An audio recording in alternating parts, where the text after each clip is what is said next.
జై శ్రీరామ్. అందరికీ నమస్కారం. వెల్కమ్ టు న్యూస్ అఖండ. నేను మీ కస్తూరి శ్రీధర్. మిత్రులారా, మనం గత 6 నెలల నుంచి చెప్పుకుంటున్నటువంటి ఒప్పందం కాస్త జరిగిపోయింది. మనం అనుకున్నట్టుగా సంతకాలు కూడా పూర్తయిపోయినాయి. అదే EU అలాగే భారతదేశాల మధ్య జరిగినటువంటి స్వేచ్ఛా వాణిజ్య ఒప్పందం. ఇక్కడ EU అంటే యూరోపియన్ యూనియన్ అనే అర్థం అన్నమాట. ఈ యూరోపియన్ యూనియన్లో మొత్తంగా 27 దేశాలు ఉంటాయి. ఈ 27 దేశాలన్నీ కూడా అత్యంత అభివృద్ధి చెందినటువంటి దేశాలే కావడం విశేషం. ఈ దేశాల్లో జర్మనీ, ఫ్రాన్సు, ఇటలీ, స్పెయిన్ వంటి జైంట్స్ కూడా ఉన్నాయన్నమాట. ఈ యూరోపియన్ యూనియన్ మొత్తం వార్షిక ఆదాయం $23 ట్రిలియన్.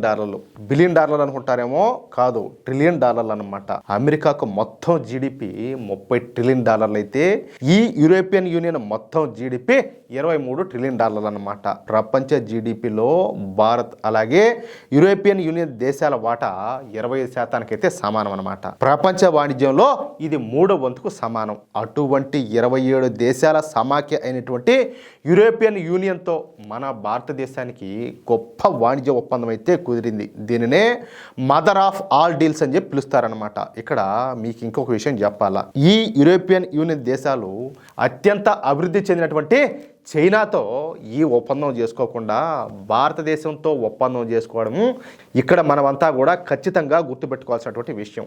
ఈ విషయంలో మన ప్రధాని మోడీ గారికి ఖచ్చితంగా హ్యాట్స్ ఆఫ్ అయితే చెప్పాల్సిందే. ఈ చారిత్రక ఒప్పందపు ఫలాలను వచ్చే సంవత్సరం నుంచి ఇరు పక్షాలు కూడా పొందనున్నాయన్నమాట. అంటే అటు యూరోపియన్ యూనియన్, ఇటు మన భారతదేశం, 2 దేశాలు కూడా. ఈ డీల్ వల్ల భారత్ అలాగే యూరోపియన్ యూనియన్లోని 27 దేశాల్లో దాదాపు 200 కోట్ల మందితో కూడినటువంటి స్వేచ్ఛా వాణిజ్య మార్కెట్ అయితే ఏర్పడుతుందన్నమాట.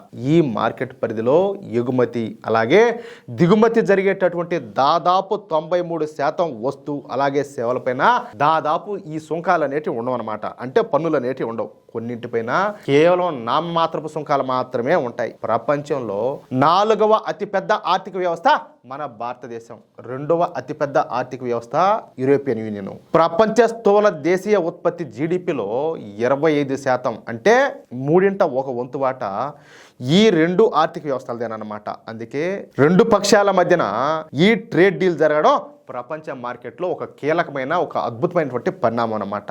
ఈ స్వేచ్ఛా వాణిజ్య ఒప్పందం వల్ల భారత్కు చెందినటువంటి వస్తు అలాగే ఉత్పత్తుల్లో 99% పైగా ప్రాధాన్యత ప్రాతిపదికన ఈ యూరోపియన్ యూనియన్ మార్కెట్లోకి ప్రవేశాన్ని అయితే పొందుతాయి.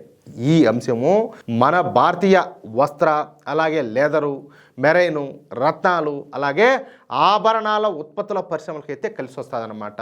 ఈ పరిశ్రమలు యూరోపియన్ యూనియన్కు ప్రతి సంవత్సరం కూడా 3 లక్షల విలువైనటువంటి ఎగుమతులు అయితే చేస్తూ ఉంటాయి. టెక్స్టైల్స్, దుస్తులు, క్లాతింగు, మెరైన్ ఉత్పత్తులు, రసాయనాలు, ప్లాస్టిక్స్, రబ్బరు, లెదరు, అదేవిధంగా పాదరక్షలు, లోహాలు, రత్నాలు, ఆభరణాలు, ఫర్నిచరు, బొమ్మలు, క్రీడా వస్తువులు, అబ్బా ఒకటేందా, వీటిన్నింటిని కూడా తయారు చేసేటటువంటి భారతీయ పరిశ్రమలకు ఈ డీల్ అయితే లబ్ధినైతే చేకూరుస్తుందన్నమాట.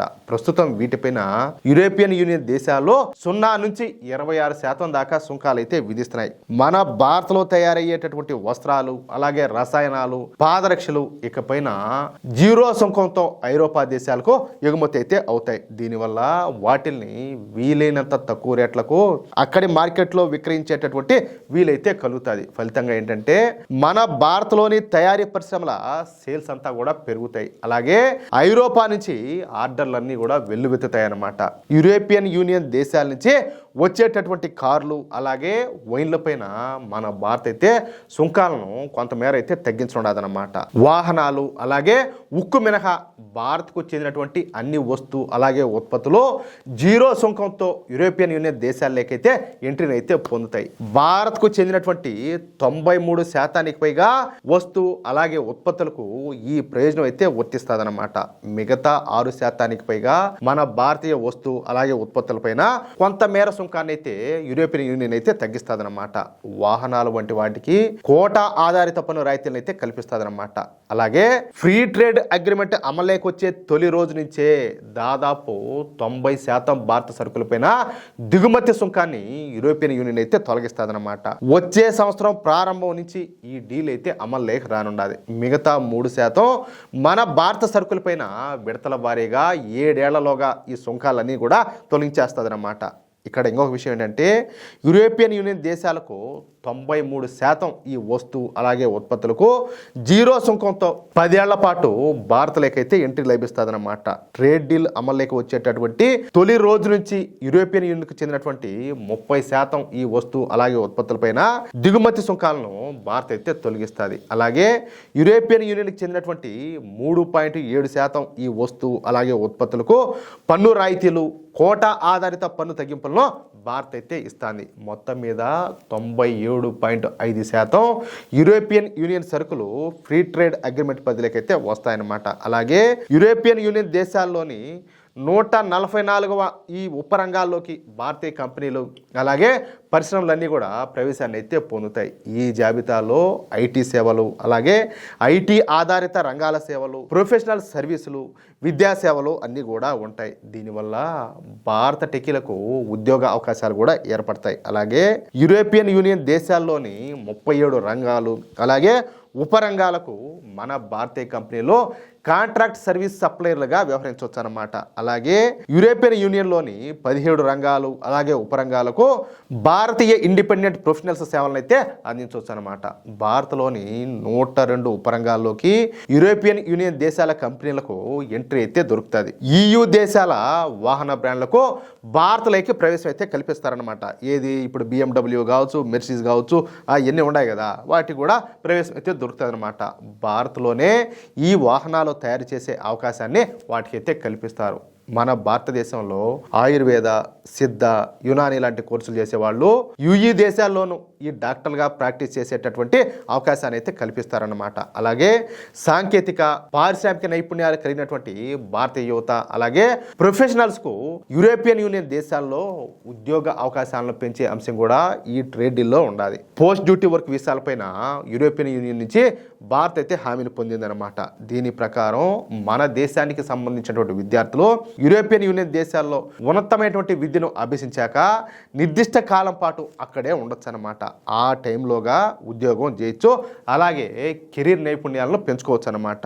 యూరోపియన్ యూనియన్లోనే స్థిరపడేందుకు అవసరమైనటువంటి ఏర్పాట్లను కూడా చేసుకోవచ్చు. అలాగే యూరోపియన్ యూనియన్తో భారత్ జట్టు కట్టడం వల్ల ఎగుమతి, తయారీ అలాగే సేవా రంగాల్లోని భారత MSME సంస్థలకు కొత్త అవకాశాలు కూడా ఏర్పడతాయి. మహిళలు, హస్తకళాకారులు, యువత అలాగే ప్రొఫెషనల్స్కు ఉద్యోగ అవకాశాలు కూడా పెరుగుతాయి. అలాగే సరిహద్దు ప్రాంతాల్లో ఎలక్ట్రిక్ పేమెంట్లను ప్రోత్సహించే దిశగా మన భారత్ అలాగే యూరోపియన్ యూనియన్ దేశాలు చొరవ అయితే చూపిస్తున్నాయి. ఇందుకోసం ప్రత్యేకమైనటువంటి ఏర్పాట్లు కూడా చేయనున్నాయన్నమాట. ఇక వాహన ఎగుమతుల విభాగంలో భారత్ ఒప్పందానికి యూరోపియన్ యూనియన్ అయితే పెద్దగా ఆసక్తి అయితే చూపల. ఎందుకంటే యూరోపియన్ యూనియన్ దేశాల్లో కార్ల రేట్లన్నీ కూడా సగటున 25 లక్షలకు పైగానే ఉంటాయన్నమాట. ఎందుకంటే అక్కడంతా కూడా బ్రాండెడ్ కార్లు. కానీ మన భారతదేశంలో 10 లక్షల రూపాయల నుంచి 25 లక్షల రూపాయల లోపు ఈ రేట్ల కార్లే ఎక్కువగా సేల్ అవుతూ ఉంటాయి. ఎందుకంటే మన దేశంలో మధ్యతరగతి వాళ్ళే ఎక్కువగా ఉంటారు.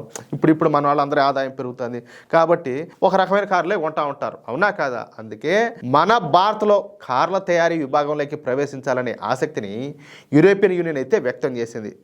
ప్రస్తుతం ఈ యూరోపియన్ యూనియన్ దేశాల వాహనాలపైన భారత్ 66 నుంచి 125% సుంకాన్ని అయితే విధిస్తుంది. వాహనాలపైన ఈ కోటా ప్రాతిపదికన పన్ను రాయితీలను ఇవ్వాలనేటటువంటి అంశంపైన కూడా ఇరుపక్షాలు చర్చించినాయి. కాలుష్య నియంత్రణ ప్రమాణాలను పాటించినటువంటి దేశాల నుంచి EUలోకి ఈ వస్తువు అలాగే ఉత్పత్తుల సప్లైని కట్టడి చేసే లక్ష్యంతో కార్బన్ బార్డర్ అడ్జస్ట్మెంట్ మెకానిజంను అమల్లోకి తెచ్చారన్నమాట. దీని ప్రకారం కాలుష్య నియంత్రణ ప్రమాణాలు పాటించినటువంటి దేశాల యొక్క సరుకులపైన యూరోపియన్ యూనియన్ దేశాలు వీలైనన్ని ఎక్కువ సుంకాలను అయితే విధిస్తాయి. అలాగే భారీ కాలుష్యం కారణంగా CBAM వ్యవస్థతో భారత పెను సవాళ్ళను అయితే ఎదుర్కొంటుంది. కానీ తాజాగా యూరోపియన్ యూనియన్తో ట్రేడ్ డీల్ కుదరడంతో ఈ సవాళ్ళన్నీ కూడా తొలగిపోనున్నాయన్నమాట. ఎందుకంటే మన భారత్కు యూరోపియన్ యూనియన్ దేశాల్లో మోస్ట్ ఫేవర్డ్ నేషన్ హోదానైతే ఇచ్చినాయి. ఇక్కడ ఇంకొక విషయం ఏంటంటే యూరోపియన్ యూనియన్ అలాగే మన భారత్లలోని కార్పొరేట్ కంపెనీలు పరస్పరం ఈ నిపుణులు అలాగే ఉద్యోగులను బదిలీ చేసుకునేటటువంటి వెసులుబాటును కూడా కల్పించడం ఉన్నదన్నమాట. ఇరువైపులా కూడా ఈ బిజినెస్ విజిటర్లకు అనుమతులను కూడా మంజూరు చేస్తారు. అలాగే భారతదేశంలో ఉద్యోగాలు చేస్తున్నటువంటి యూరోపియన్ యూనియన్ పౌరులు అలాగే యూరోపియన్ యూనియన్ దేశాల్లో జాబ్ చేస్తున్నటువంటి భారతీయుల కుటుంబ సభ్యులు కూడా ఉద్యోగాలు చేసుకునేటటువంటి అవకాశాన్ని అయితే ఇస్తారన్నమాట. మొత్తం మీద వచ్చే సంవత్సరం నుంచి మనకు చెప్పాలంటే ఇక పండగే అని చెప్పుకోవచ్చు. ఈ డీల్ ద్వారా మనం అభివృద్ధి చెందడమే కాకుండా డొనాల్డ్ ట్రంప్కు గట్టి షాక్ ఇచ్చినట్టు అవుతుంది అనమాట. అది విషయం అయితే మిత్రులారా, ఇది గదయ్యా అసలైన విశ్వగురువు అంటే, అవునా కాదా? ప్రపంచం మొత్తం కూడా ఒకవైపు ఆర్థిక మాన్యంతో భయపడిపోతా ఉంటే భారత్ మాత్రం 27 ఐరోపా దేశాలతో చేతులు కలిపి 100 లక్షల కోట్ల మార్కెట్ పైన చెప్పాలంటే జైత్ర యాత్రను అయితే మొదలుపెట్టింది. చైనాకు షాకిస్తా, ఏది మన శత్రు దేశమైనటువంటి చైనాకు షాకిస్తా అమెరికాకు దీటుగా మన దేశం ఈ స్థాయికి ఎదగడం ప్రతి భారతీయుడు కూడా గర్వించాల్సినటువంటి విషయం అన్నమాట. ఇకపైన ఐరోపా వీధుల్లో మేడ్ ఇన్ ఇండియా వస్తువులు దీని యొక్క రారాజుల్లా వెలిగిపోతాయటే మన యువతకు ఐరోపాలో ఉద్యోగాలు, మన రైతులకు వ్యాపారులకు అంతర్జాతీయ మార్కెట్లు. ఇది కేవలం ఒక ఒప్పందం కాదు, మన దేశ భవిష్యత్తును మార్చేటటువంటి ఒక మహాయజ్ఞం. మోడీ గారి దౌత్యనీతికి చెప్పాలంటే ఇది ఒక మచ్చు తొనక. వచ్చే సంవత్సరం నుంచి మన ఆర్థిక వ్యవస్థలో రాబోయేటటువంటి ఈ సునామీ కోసం ప్రతి ఒక్కరు కూడా సిద్ధంగా ఉండండి. మన భారతదేశ జైత్రయాత్ర అయితే లెక్క మొదలైపోయింది. ఇక ఆపడం ఎవరి న్యాయంతరం కూడా కాదు, అవునా కాదా? మరి 27 దేశాలతో మన భారత్ కుదుర్చుకున్నటువంటి ఈ భారీ ఒప్పందం పైన మీ అభిప్రాయం ఏంటి? ఇది మన దేశ తలరాతను మారుస్తుందని చెప్పేసి మీరు నమ్ముతున్నారా అనే విషయం పైన వెంటనే కామెంట్ చేయండి. అలాగే మన మోడీ ప్రభుత్వం సాధించినటువంటి ఈ అద్భుత విజయాన్ని ప్రపంచానికి చాటి చెప్పే విధంగా ఈ వీడియోను లైక్ చేయండి. అలాగే మీ వాట్సాప్ గ్రూపుల్లో తప్పనిసరిగా షేర్ చేయండి. మన దేశ పురోగతికి సంబంధించినటువంటి ఇలాంటి మరెన్నో ఇంట్రెస్టింగ్ అప్డేట్స్ కోసం ఇప్పుడే మన న్యూస్ అఖండ ఛానల్ను సబ్స్క్రైబ్ చేసుకోండి. ప్లీజ్ సపోర్ట్ చేయండి. జై శ్రీరామ్, జై హింద్.